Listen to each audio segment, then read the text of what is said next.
It's great to have your company, and it's even better to have your company when we've got Jarrod Lyle on the line, who's going to have a chat to us about where he's at in the scheme of things. It's always nice to chat to him, one of our favourites on the golf circuit, one of our favourite Australian sports people, full stop. Jarrod, good morning.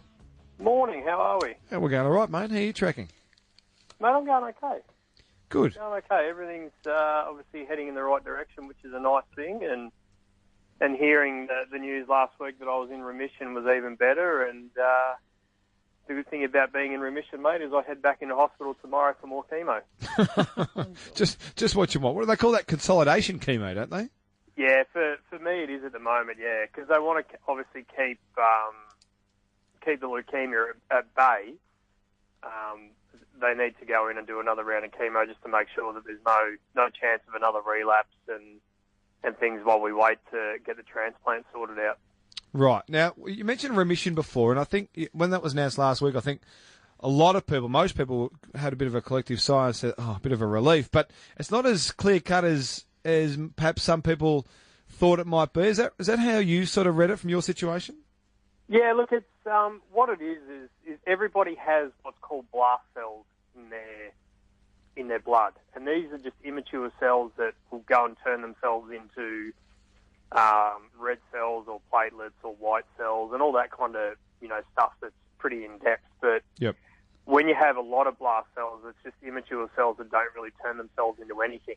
And that's kind of what leukemia is. So when they say you're in remission, it means you've got less than 5% of blast cells, which is everybody's got less than 5%. Every healthy human being's got less than 5%. So it just means that my blood counts at the moment were pretty much the same as everyone else's. My bone marrow was nice and clear. It means there was no leukemic cells in the bone marrow. And that's pretty much what leukemia means. What remission means is just that, everything's kind of clear, you're sort of normal, but we still need to work on it. And the only way to cure it is to have a transplant. Jarrod, how are you feeling generally at the moment? I mean, my impressions around chemo is that it makes you very sick. Is that, where are you at the moment? You're heading into this next round tomorrow. Yeah, look, I've been at home for 2 weeks, so I've sort of been running around after the girls and just trying to be as normal as possible for them. Last night I was out the front helping my 5-year-old learn how to ride a bike without training wheels. So, how'd she go? Mate, she smashed it. It was, we've done it for about 3 nights in a row, and last night she was riding 40, 50 metres down the middle of the street. And outstanding. With a massive smile on her face. So it was, nice.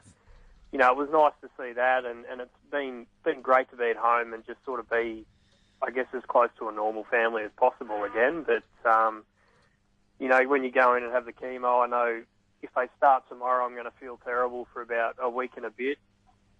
I'm really nauseous and just not really wanting to eat or do anything. But, it's just part and parcel of it all.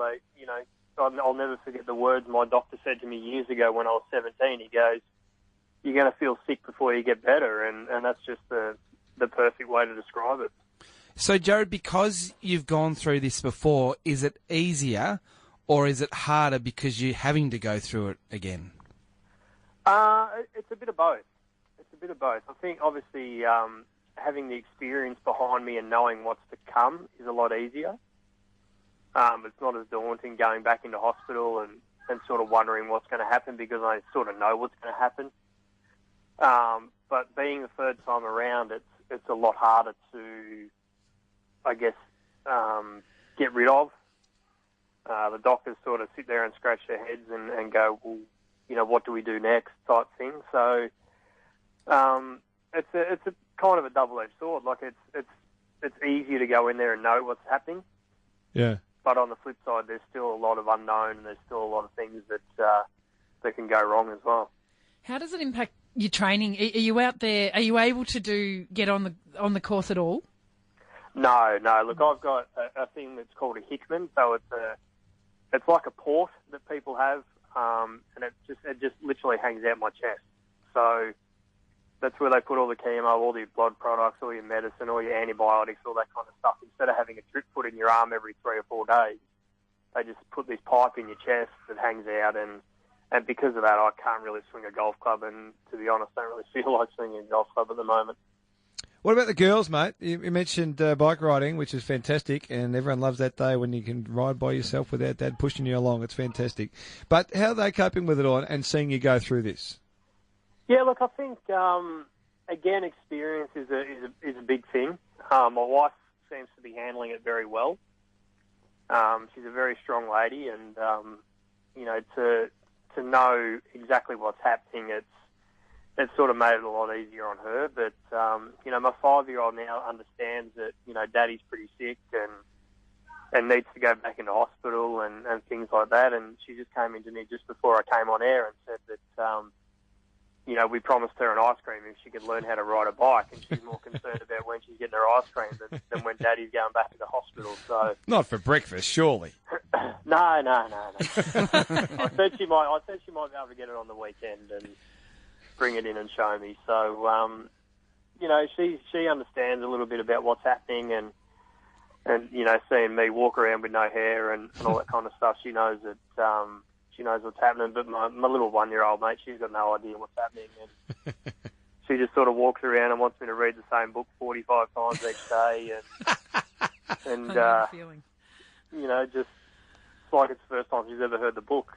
She's got a memory like a goldfish, and away we go. So it's mate, it's pretty much life is normal while I'm at home, and then we sort of go into survival mode when I'm out of hospital, or when I'm back in hospital, and my wife has to deal with 2 kids and running them to kinder and daycare and work and all that kind of stuff. So we're just making it work.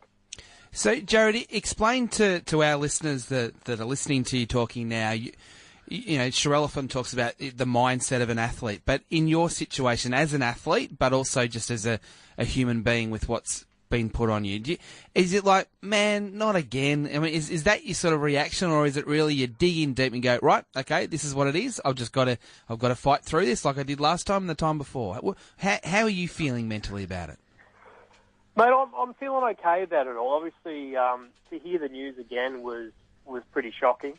I wasn't feeling sick. I'd had a cough for a while and wanted to sort of get rid of that. After you cough for 2 months, you've had enough of it. So that's kind of the reason why I went to the doctors, and he did some blood work, and it came back and told me that it had returned. So it was just a weird feeling to know that it had come back a third time, and in all honesty, I had my cry in the car on the way back home to pack my bag, to hop back in the car and drive back down to Melbourne to go straight in the hospital. But I had that kind of 5 minutes of not again. I'm completely sick of this. I've just had enough. Why has it come back again? What's happening? All that kind of deal. And then you sort of sit back and go, okay, well, I can sit here and mope about it and sook about it and go, well, why me? But it doesn't change the fact that I've got it again. And you sort of, as you said before, like you dig in and you go, right, I've got to get rid of this thing again. I've done it twice. Now's the time to do it for the third time. And obviously with, 2 young girls and a family and all that stuff to sort of push you along makes it a lot easier for you to dig in and give it everything you've got. And like, I understand it's going to be a lot harder this time around and all that kind of deal, but, to know that you've got a lot of support behind you from my family, but not only them, but, all the golfing world is behind me again as well. It's very easy to keep pushing yourself along. You got the nation behind you, mate. Don't worry about that. We're all with you in the battle, and we wish you the best of luck. Before I let you go, you talked about the girls with the books and the bikes. How are you keeping yourself sane? I don't really know, mate. I sit there and watch morning television and... Well, you got to stop that. Well, I try and convince my wife that we need transformer ladders and all that kind of stuff. And, so it's... I try and do that, but it's... You just got to go with it, mate. It's one of those things, when you're in hospital, you get interrupted every 10 minutes anyway, so... Yeah.